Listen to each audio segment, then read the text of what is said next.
Let me introduce myself. Severin Canisius. Actually, the Sven is back up because probably my parents knew I was going to be in IT. Before coming to Deichmann, I'm with the company now for 1 year, 6 months, and 15 days. I've been with Chibo for 6 years doing a similar project in Hamburg. And before that, 15 years with the Jack Wolfskin company. So, you can derive from that. I love retail and I love IT and I love people, because before that I studied economics with mastery in Wirtschaftsinformatik, computer science, and also people and organizational management. That's why probably that brought me along that journey. But before getting into that's not operational. Before getting into the change, I got the wrong button. I would like to introduce the company. As you're all probably aware, we are a shoemaker and shoe seller company, but with a very long tradition. We started about 110 years ago in the Ruhrgebiet. Heinrich Deichmann started off with a shoemaker store, catering and supplying shoes to the local workers, the coal miners, and his idea was to introduce safe and affordable shoes to everybody who's working there and who was not able to afford that before that. He died pretty early, unfortunately, but his son took over the company and actually expanded and grew that on a European scale. And again, his son, Heinrich, who's with the company now since 1999, drove the international expansion, and the fourth generation is already on board and warming up to take over. So we are a pure German-based, down-to-earth, Essen, family-owned company. But on the same time, I think we're pretty successful in what we do. As just mentioned, started off 1913. Around 74, we had the first 100 stores. We started the expansion by buying family-owned companies. One of the first was actually Dosenbach. The joke is we bought them because they also have a D as a logo that made it cheaper to integrate, and then expanded from that. And also our relief work started in 1977, but I will come back to that later. We've been growing then internationally, buying additional companies or by organic growth. We started our wholesale business with brands that you're all aware of, probably Elefantenschuhe if you have kids, or Fila or other brands. We also acquired Snipes and drove our international expansion, mainly under the Deichmann umbrella, but also under other brands. And that story continues. Buffalo Shoes, we are operational in China as well. And even during the pandemic, we acquired further footwear chains, basically in the UK, in the US, and in the European market. The picture, that's one of our flagship stores in Essen, Limbecker Platz. Good place to visit and check out what we have to offer. In a nutshell, we are number one in Europe. We are the European leader in footwear. We operate in 30 countries. We pulled out of Russia, obviously, last year. We operate more than 40 e-commerce stores. We operate 4,500 retail stores, brick and mortar. We have 46,000 employees. We sell 180 million pairs of shoes per year and did a turnover of about 8 billion in sales last year. Below you see what our brand focus is. As mentioned, in the US, we are Rec Room Shoes and Snipes, but we also Soulbox, we are Onigo, we are My Shoes, we are Ochsner Sport. So a big variety of brands that we need to attend. And also with the Urban Styles agency, we have a lot of small label brands that you find in hip hop, urban streetwear and stuff like that. So why do I tell you this? Because as you see, we've grown. Oh no, sorry. First I have to attend to that we believe that we have to serve a greater purpose. And our company purpose is the company has to serve the people. And that means obviously our customers, our employees, but also the employees of our suppliers and the people in all. And that was founded in 1974 as a charity foundation. And also the purpose of that company, of us, is to obviously make money, but then use what we don't need to reinvest in the company, to give that to charity and really to do good and make a change in lives of people. That means obviously in the countries where we operate, where we source, but also just around the corner, for example, as the heavy rainfall and disaster took place, we stepped in very quickly and helped the people the best we could. We have relief happening in Turkey right now with the bad earthquake that happens. And every time something like that comes up, we try to reflect what we can do there. So this is what we are. But why do I stand here and we talk about digital transformation? Obviously, we are a pretty successful company and we've been grown over time. But in the end, our global objective is to become the global powerhouse of shoes. And we see that we have that growth story, and we see what are the growth drivers. Obviously, we have stable and healthy growth in the US, in Europe. We know that partner integration, we're one of the biggest partners for Nike and Adidas, is something that will grow our business. We have a vision to expand to Asia. We know that omnichannel and multi-retail concepts are what makes us successful. We have an active acquisition strategy. And obviously our omnichannel customers are our most valuable ones, and we want to cater to that. But when we look at where we stand or where we stood, we saw that we have a lot of potholes that actually hinder us in growing. As that is probably pretty custom with a lot of retail companies in the past, we didn't structurally invest properly. So we have a lot of digital hypothek that we need to care of. We are running on a self-developed wholesale system. It's very hard for us to do the things that we need to do in order to change the business and drive forward what we need in order to grow. We have limits in processes that we can integrate. And the picture that we take is that we have a very stable Deichmann house, but we tended to add balcony to balcony to balcony to keep the company and the process growing. And looking at that, we had to sum up and say the decision that we took in the past for our ERP and our solutions just won't take us to the future. And we have to really rethink the way we do things. One of the reasons for that is, as I mentioned, we bought a lot of companies. And if you look at IT as it used to be, that's pretty those cool little buggies running around on sand dunes. So like everybody's doing something that he thinks is useful, but it's not very directed and not very forward-looking. As I mentioned, we have that whole self-developed ERP solution, and obviously one choice could be to rebuild it and reconstruct it, but we need a busload of people to do that, and probably years, and it would only take us like with 80 kilometers on that road to that one IT future. And that's why I decided we need a family car for all our brands to fit in and to care and use standard applications in order to make that journey enjoyable for everybody and go to the future towards those. The picture shows our main process landscape and towards one, I don't know, towards one IT.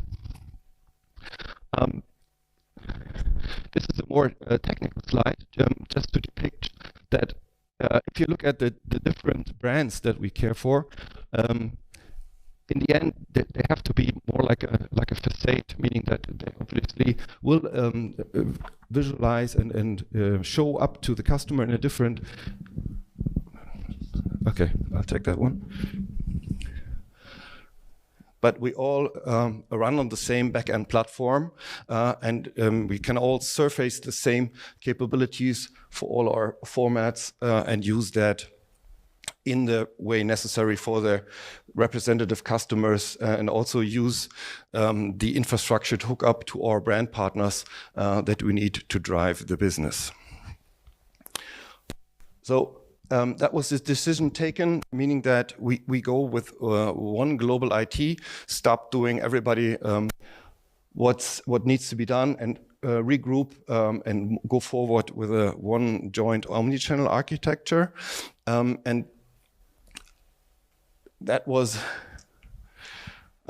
summarized in our IT strategy. And I think it's, for a retail company, it has to be paramount that IT is a core competence. IT logistics are that what makes the difference in rewards to our customers. And the IT has to serve two sole purposes. Obviously, IT has to follow the business, but at the same time, IT has to drive business, meaning that we have to understand the business and talk with the business in regards to business, and not about tables, fields, servers blinking in the server room, but about how can we make a change to the business and how can we drive business forward.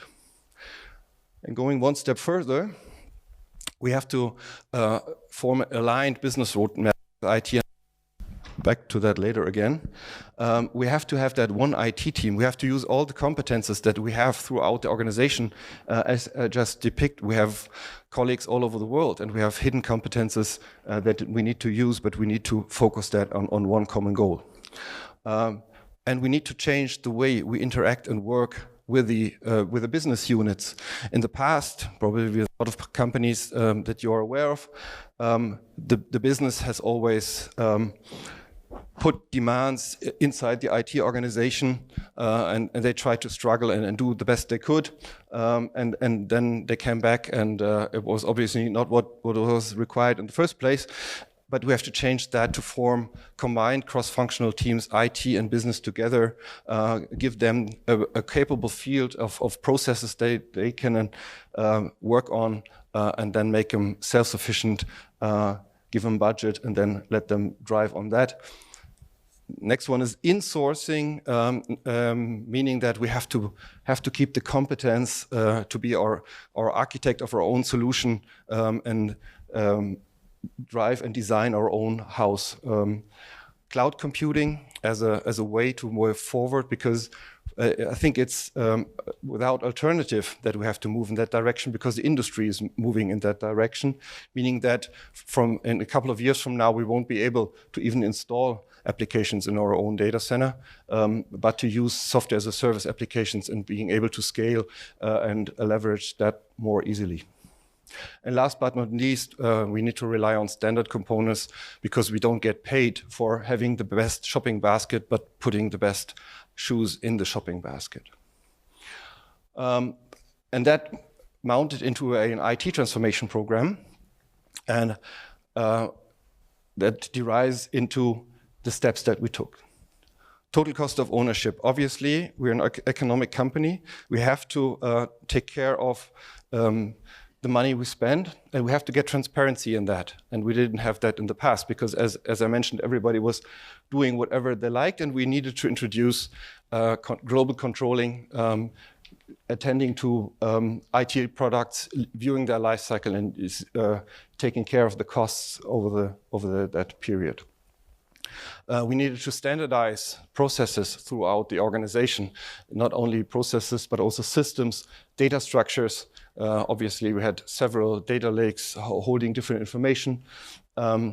We needed to invest in digital competences and get the change of culture going, be more agile and flexible in the way of doing that. As mentioned, the process domain teams, so getting away from hierarchical view into self-sustained global teams that take care on a governance level for the whole organization, and introduce that. And the future-oriented architecture based on standard applications. And I think our competence has to change from developing applications and solutions into selecting standard applications and having the competence to integrate and facilitate those solutions. And we have to change the way we do that. And the IT obviously has to follow business, as mentioned before. So it starts off, we have to look at the Deichmann vision, where we want to lead, is our mission, what are our strategic objectives, and we have to plan and align with the business what needs to be done in order to fulfill those visions. So we have to decide and focus on not doing everything at the same time, but doing the right things in the right order, because they're dependent on each other. And we have to focus, because in the past, obviously, a lot has been started. As it happens with digitization, everybody starts running and wanting to do a lot of things at the same time, but we have to have that in a clear, focused way with dedicated roadmaps on which we work with resources that can handle and fulfill the project and deliver. And we have to make sure that the quality that we do, or with that have to ensure that the quality that we deliver actually is that what the business needs, and that enables the learning process and feedback into the company vision and strategy again, and enables, for example, by new technology, things that we can do with the company as a whole. So why do I stand here? Because that was obviously very focused on IT, or coming from an IT background. But at the same, but a transformation can never be an IT project. It's always about change, business change, and that's why we stepped up that and said we need to do a proper business change project and make that from there. And what I present here is what we call the transformation framework. We decided to set up what we call change machine. So a framework that facilitates the change and enables all the projects that are operational inside the change to run properly. Why did we do that? Because decoupled IT and business change doesn't make sense. We have conflicting priorities, conflicting goals. We need to work close together with our business partners and do the things that are necessary. And we also have to see the IT transformation that needs to be done as an opportunity to disrupt and do things differently than they have been done before. And we do that now. We started that last year and just get that really going. And the framework is like a common foundation and guideline and goal, and gives the clear objective on which to operate to. And we do that, as mentioned, iteratively, so project by project, pacing that according to the speed that we can muster, and also by selecting the process domains, so the groups of people that are able to take over their specific domain, IT and business together, and then move on, basically by implementing a project together, and then keep that mode for the future in keeping continuous improvements and keeping that working forward. So the approach was, or the effective way to approach that objective is to really think about what are the business capabilities that we need in the future, and derive from that what are the functions that are necessary. As mentioned, there's a lot of things that we need to do, but we need to master the complexity, and we do that by splitting our whole process landscape into lanes, and then again into process domains, as you see in that chart up there, and then making it like a broad approach and the possibility to do a lot of change at the same time with the people that are able and willing to change. In that projects, we need to look at what are the business changes that we need to do, that we can do, the disruption that is necessary to make the company successful in the future, and derive those from those decisions, the specifications to implement in the current actual projects that are implemented in the target landscape, and then close the loop again with feedback.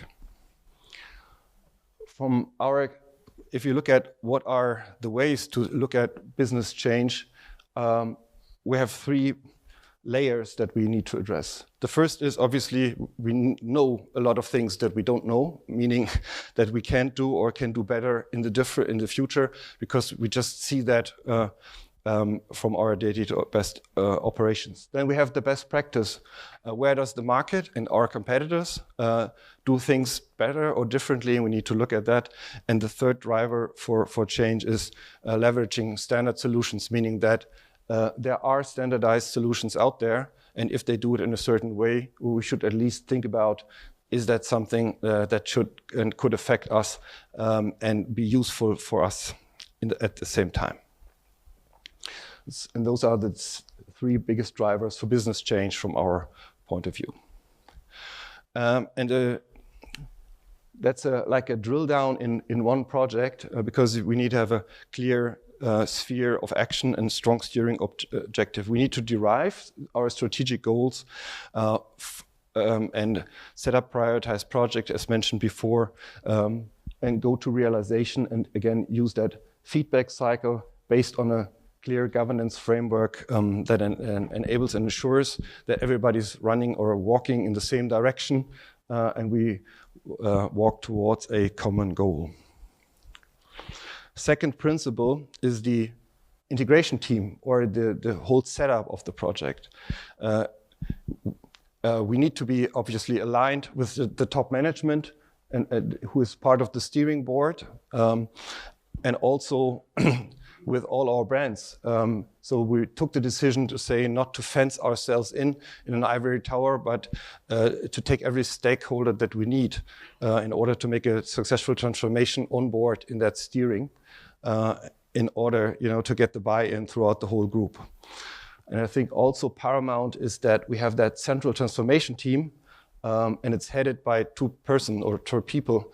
I'm sponsor for IT, and I have a co-partner who's the sponsor for business, and together we drive that change, and we enable the team, and that's our main role, enabling change, integration and communication, to communicate and target vision and strategy, and align business strategy and IT target landscape in order to make that successful. And we also supply and implement the methodology and the way we want to do projects to be able to align those projects together. So we train the methodology, we provide focus and coaching, and our main task is obviously also to clear roadblocks if things don't move on as intended.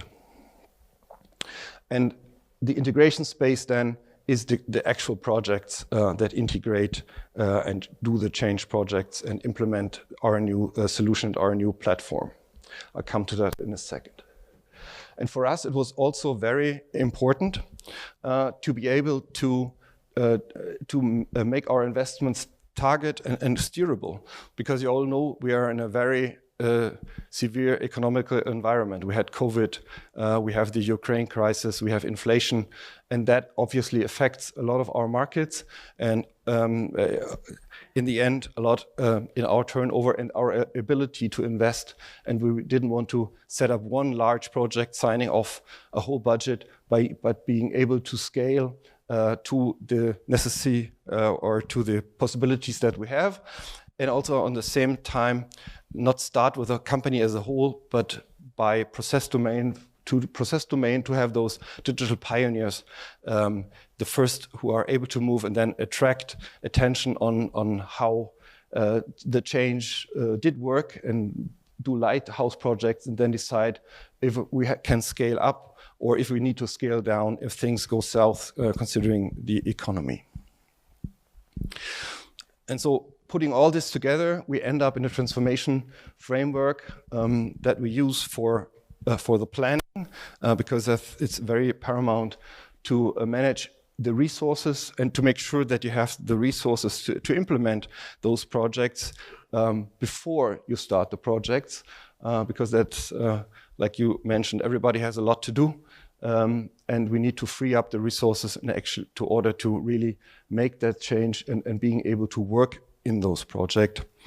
And this is what we do on a quarterly basis. Again, always deciding what's paramount to do next, what's the most important projects or the most important change, and then drive that change and project operational. And also to hinder that we have long-running projects who don't deliver any results in the end, that we also took this approach. And summing up, it's just a question of tackling it, because at the end you will succeed, but it's also some guidance and principles again. You have to live the learning culture. You have to, learning culture is die Fehlerkultur in Deutsch, but meaning that you have to learn from your mistakes and fail fast and learn from that.